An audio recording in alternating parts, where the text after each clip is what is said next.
So இந்த கடை தாங்க போய் பார்க்க போயிருந்தேன். இந்த கடைய வந்து என்ன இருக்குது அப்படின்னு பார்த்தீங்கன்னா, ஸோ ஃபுல்லாமே அவங்களே டெக்கரேஷன் மேட்லேருந்து எல்லாமே அவங்களே பண்ணிட்டாங்க. கடை கொஞ்சம் சின்ன கடை தான். ஆனால் ஓகே அப்படிங்கிற மாதிரி பெயிண்டிங்லேருந்து எல்லாமே அவங்களே முடிச்சிட்டாங்க.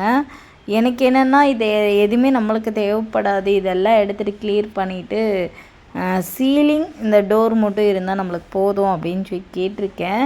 ஸோ கடையோட ரெண்ட்டு கொஞ்சம் அதிகமாக இருக்குது. அந்த இடத்துக்கு அது கொஞ்சம் ரெண்ட் அதிகமாக இருக்கிற மாதிரி தான் எனக்கு தோணுச்சு. சரி அப்பயும் பரவாயில்ல, மெயினாக இந்த இடத்துல ஓடுன்னு நம்ம கஸ்டமர் நிறைய பேர் சொல்லியிருந்தாங்க. சரி ஓகே அப்படிங்கிற மாதிரி நான் இப்போ உங்களுக்கு அப்டேட் பண்ணியிருக்கேன். இந்த கடை எப்படி இருக்குது அப்படிங்கிறத சொல்லுங்கள். ஆனால் இது கொஞ்சம் சின்ன கடை தான், நம்ம ஆனாலும் மேனேஜ் பண்ணிக்கலாம் அப்படிங்கிற மாதிரி நான் இது பண்ணிக்கிட்டேன். சரிங்களா? ஸோ இந்த கடை ஓகேவா?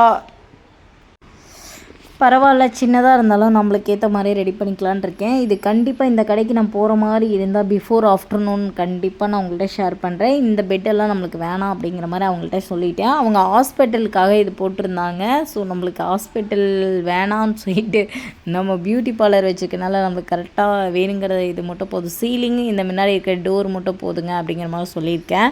சரிங்களா? கீழே மேட் போட்டாங்க, மேலே சீலிங் அடிச்சிட்டாங்க, எல்லாமே முடிச்சிட்டாங்க.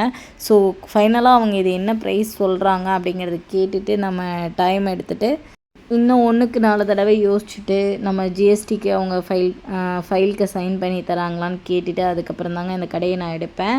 சரிங்களா? அப்படி எடுத்தேன்னா கண்டிப்பாக பிஃபோர் ஆஃப்டர்நூன் உங்கள்கிட்ட ஷேர் பண்ணுறேன்.